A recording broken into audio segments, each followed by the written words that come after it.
여기 무거운 죄의 대가를 치르며 긴 세월 속죄 시간을 보내는 한 남자가 있습니다. 용서를 구할 수 없어 용서를 구합니다. 사형 선고를 받아 이 세상에 없어진다 해도 피해자분의 아픔과 상처는 가슴에서 사라지지 않을 것이고 치유될 수도 없다는 것을 잘 압니다.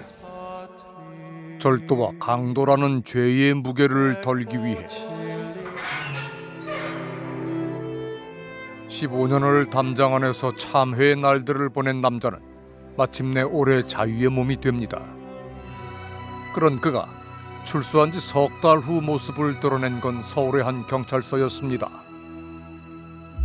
충격적인 건 그가 몰고 온 차량에 50대 여성의 시신이 실려 있다는 사실이었습니다. 그리고 남자는 그 여성을 자신이 숨지게 했다며 자백을 했습니다. 이틀 전 전자발찌를 끊고 도주했던 50대 남성이 경찰서를 찾아와 자수했습니다. 전자발찌를 끊고 여성 2명을 숨지게 한 피해자 16살 강윤성의 신상이 오늘 공개됐습니다. 대범하게도 자신이 살해한 피해자의 시신과 함께 경찰서를 찾아 자수를 한 잔혹한 살인마. 그렇게 담장 밖 세상에 자신을 알린 남자는 56살의 강윤성이었습니다. 강윤성이 자수를 한 후 그가 살던 집에서는 놀랍게도 또 한 구의 시신이 발견됐습니다. 피해자는 40대 여성이었습니다. 15년 만에 교도소에서 나왔지만 채 넉 달도 되지 않아 다시 범죄자가 된 강윤성. 그가 선택한 건 새 출발이 아니라 2번의 살인이었습니다. 그런데 사건만큼이나 충격적인 건 검거된 후 카메라 앞에서 보여준 그의 태도였습니다. 피해 여성 왜 살해하셨습니까? 금전적 문제 때문입니까? 전자발찌는 왜 그랬습니까? 보도랑 독감을 이렇게 하신 말씀 없으십니까? 앞에 하신 말씀 없으세요? 출소하자마자 사람을 둘이나 죽인 이유가 뭡니까? 반성 안 하십니까? 사회가 그래서 그런 거. 사회가 반성 전혀 하지 않는 겁니까? 당연히 반성 안 하지. 네. 강도, 강간, 상해 등 전과 14범의 강윤성. 그는 2005년부터 15년간 수감 생활을 하다가 올해 5월 6일 가출소한 상태였습니다. 성범죄 전력으로 인해 전자발찌를 착용 중이던 강윤성은 지난 8월 26일 40대 여성을 집으로 유인해 칼로 위협하고 목을 졸라 살해한 후 신용카드를 훔쳤습니다. 집으로 유인한 후 여성을 살해 후 다음날 전자발찌를 끊고 도망친 강윤성. 전자발찌 훼손 사실을 인지한 경찰과 보호관찰관이 3번이나 강 씨의 집을 찾았지만 그는 이미 그곳에 없었던 겁니다. 당시 집안에는 강윤성이 살해한 40대 여성의 시신이 있었지만 집안을 확인하지 못한 경찰은 살인사건이 발생했음을 알지 못했습니다. 경찰의 수사는 렌터카로 도주하고 있던 강윤성의 행방을 찾는 데 집중됐습니다. 도주 이틀째, 강윤성의 차량이 서울역 인근에서 포착됐습니다. 차에서 내린 강윤성이 잠시 자리를 비운 사이 곧이어 경찰차가 도착합니다. 경찰이 차량 주변을 살펴보는 사이 강윤성이 경찰을 발견하고 재빨리 방향을 바꿉니다. 경찰은 바로 옆에 강윤성이 있었던 것을 알지 못했습니다. 그렇게 경찰이 강윤성을 놓친 후 다음날 강윤성은 50대 여성의 목을 졸라 2번째 살인을 저질렀습니다.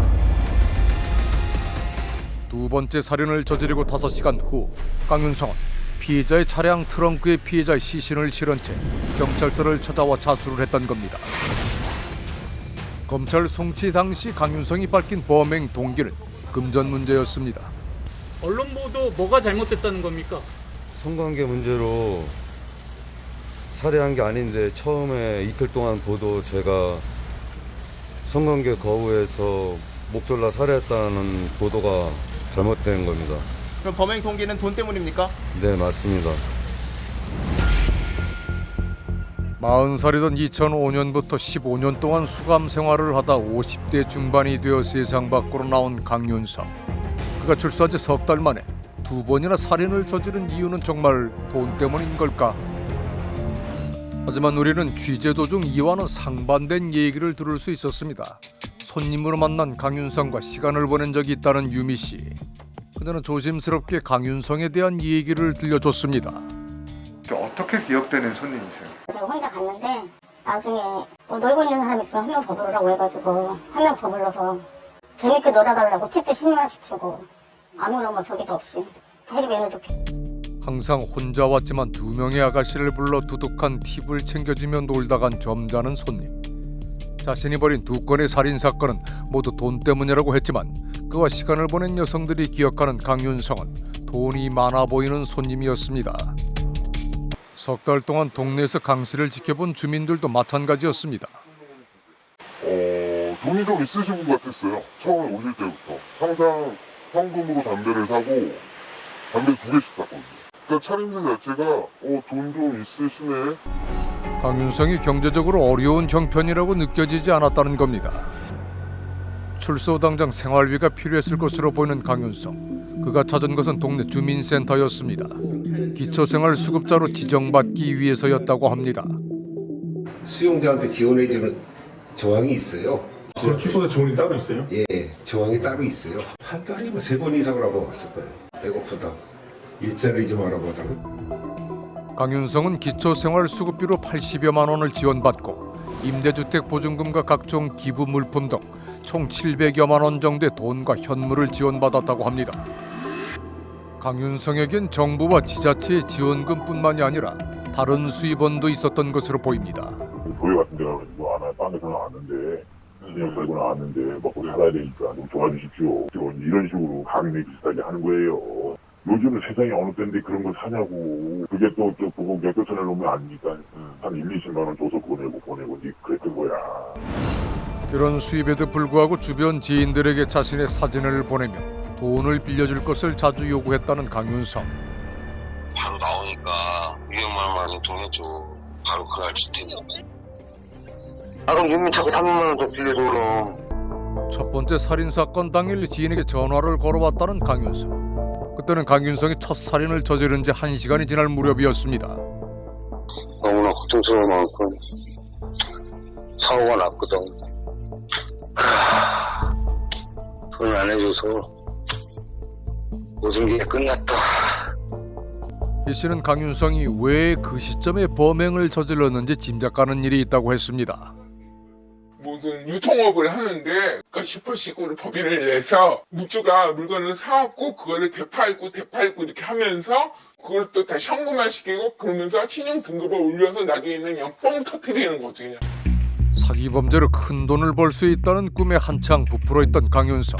그런데 범행 이틀 전 항상 소에게 돈을 자주 빌려갔던 그가 이번에는 큰 돈이 필요하다며 다급하게 연락을 해왔다고 합니다.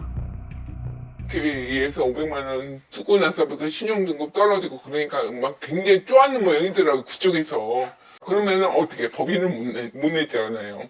법인을 이용한 사기 범죄를 착수하려던 순간 강윤성이 제2금융권에서 대출한 돈 때문에 신용등급에 문제가 생겼으니 빨리 갚으라고 공범 일당이 재촉을 했다는 겁니다. 지금 나 지금 메꿔야 된다고 지금 미치겠어 나 진짜. 돈이 급박하다고 지금 강도를 해야 될지 내가 목을 매야 될지. 대출금을 갚기 위해 여기저기 알아보던 강윤성. 하지만 그는 돈을 구할 수 없었던 것으로 보입니다. 지인 이 씨에게도 거절당한 후 그날 오후 4시 무렵 강윤성은 동네의 한 철물점을 찾았습니다. 이거를 달라 그러길래 이제 어떤 용도로 쓸 거라고 얘기도 하죠. 예, 그거 얘기는 안 하고 그 한참 본인이 막 이렇게 해보고 저렇게 보고 하더라고. 절단기를 구입해 철물점을 나온 강윤성은 다시 집 근처 마트로 향합니다. 마트에서는 칼을 구입한 강윤성. 그로부터 1시간이 지난 오후 6시경 강윤성은 첫 번째 피해자를 데리고 집으로 들어갑니다. 구입한 칼로 피해자를 협박하며 돈을 요구했습니다. 피해자가 이를 거부하자 목졸라 살해 후 신용카드를 빼앗았습니다. 그리고 철물점에서 구입한 절단기로 전자발찌를 끊고 도주한 지 이틀 뒤 그는 같은 방식으로 2번째 살인을 저지릅니다. 이번에도 돈 때문이었습니다. 그게 전부 다 이제 흉기를 들고 여성을 강간을 해가지고 결국 금전을 갈취해가지고 먹고 산 게 결국은 그게 직업이 된 거예요. 복역한 기간으로 보면 성인기에 거의 반 이상을 그냥 사회적으로 격리돼서 국가에서 사실은 공짜로 먹여주고 재워주고 전형적인 교도소화된 인물이다. 강윤성과 함께 지낸 경험이 있다는 제보자 윤 씨.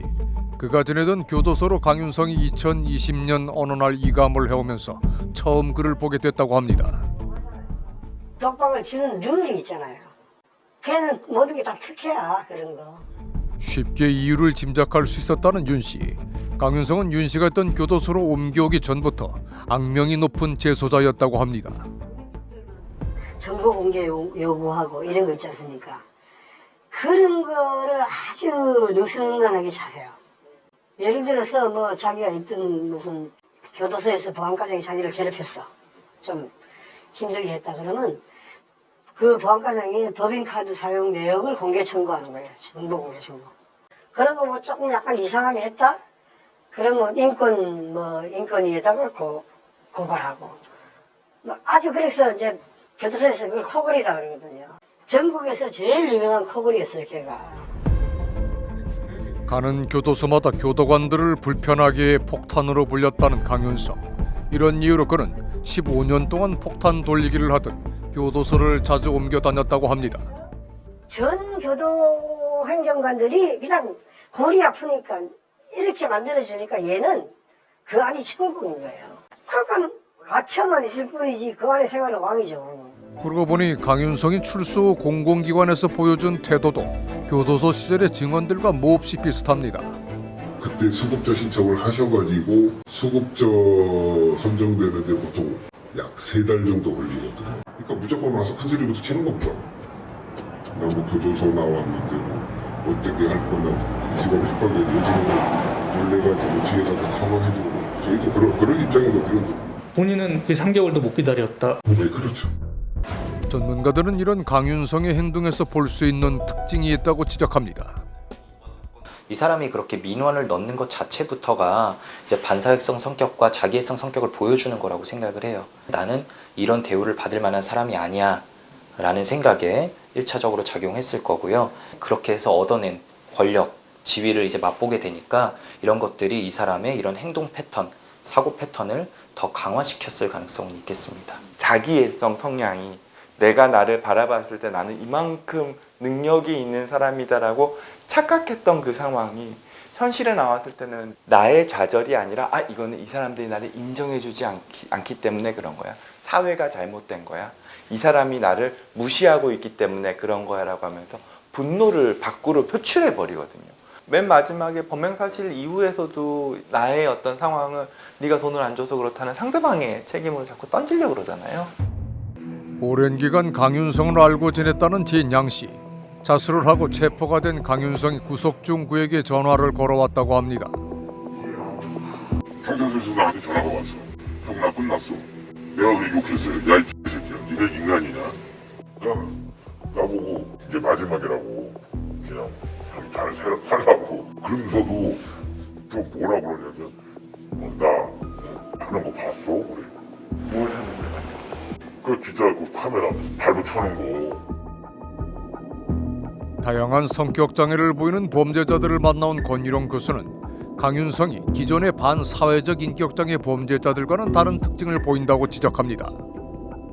기존에 일어났던 연쇄살인범들에 의한 범죄들은 침입하거나 또는 불특정 다수를 상대로 범행을 저지르거나 뭐 이런 방식으로 범행이 이어져 왔는데 이자 같은 경우에는 자기가 충분히 피해자의 정보를 알고 있는 사람, 범행을 저질렀을 때 내가 밝히지 않으면 소위 드러내지 않을 수 있다라고 하는 정보를 알고 있는 상황에서 계획적인 범죄를 저질러 왔기 때문에 어떤 방식으로 어떻게 살인이 진행될지를 사실은 가늠할 수 없는.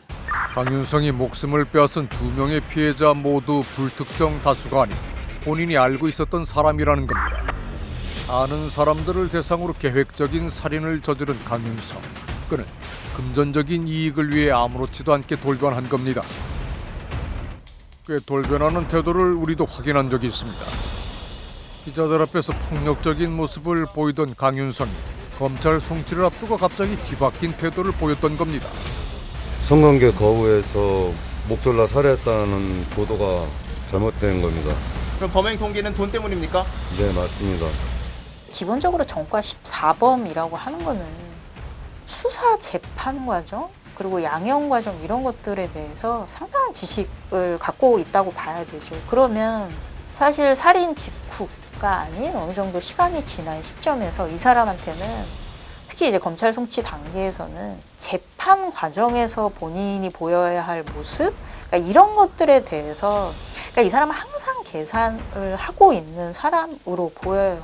중요한 건 뭐냐면 사형이냐 무기징역이냐인데 강윤성 같은 경우에는 본인이 무기징역을 받을 가능성에 대해서 어느 정도 희망을 갖고 있는 걸로 보이거든요.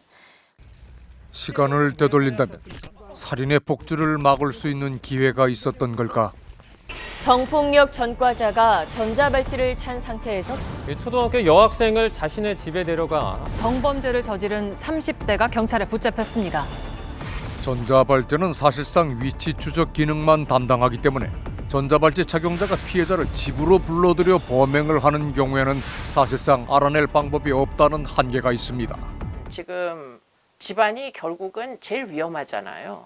전자발찌로는 집안에 있는 동안은 위험 신호로 뜨지 않고 그렇기 때문에 일단 전자발찌를 끊으면 집 안에부터 들어가 봐야 된다라는 생각을 만약에 갖고 있었으면은 그러면은 집안에 뭐 경찰을 앞장을 세우고 들어가서 시신을 발견을 했었으면 두 번째 여성은 죽지 않을 수도 있지 않았겠느냐. 올해만 서울에서 전자감독 대상자 즉 전자발찌 착용자의 재범 사건이 8건이나 발생했고 이 중 절반이 자택에서 일어났습니다. 집이 관리의 사각지대라는 겁니다. 아쉬운 부분들이 있지만 이제 기본적으로 이 제도가 갖고 있는 효과성은 매우 크다라고 판단할 수 있습니다. 뭐 재범률이라든지 이 제도가 도입되기 이전과 비교해 본다면 현격하게 굉장히 줄어들고 있어요. 전자감독 대상자가 갑자기 늘어나게 된 배경이 있을까요? 법이 바뀌어서 그렇습니다. 개정 전에는 성폭력, 살인, 강도, 미성년자 유괴 등 강력범죄를 저지른 가석방자들을 대상으로 법원 결정을 통해 전자장치를 부착했습니다. 점차 대상자들의 범위가 확대되어 오다 특히 올해부터는 범죄 종류와 관계없이 가석방 대상자들에게 전자장치를 부착하도록 법이 개정된 겁니다. 올해 7월 현재 전국에서 전자발찌를 한 번이라도 부착해본 사람의 수는 8,000명을 넘어섰습니다. 하지만 이들을 관리하는 인력은 감시 대상자의 증가 속도를 따라가지 못하는 실정입니다. 전자감독이 모든 만병통치약이 아닌데 실질적으로 지금 다 이 대상자가 되다 보니 보호관찰 인력은 증원되지 않는데 대상자는 많아지고 그 안에 대상자들의 특성도 너무 다양하고 그래서 각 범죄자에게 적절한 다양한 재범관리 억제 수단을 만들 필요가 있다. 선택과 집중이라는 원리에 의해서 좀 재고해 봐야 될 것 같습니다.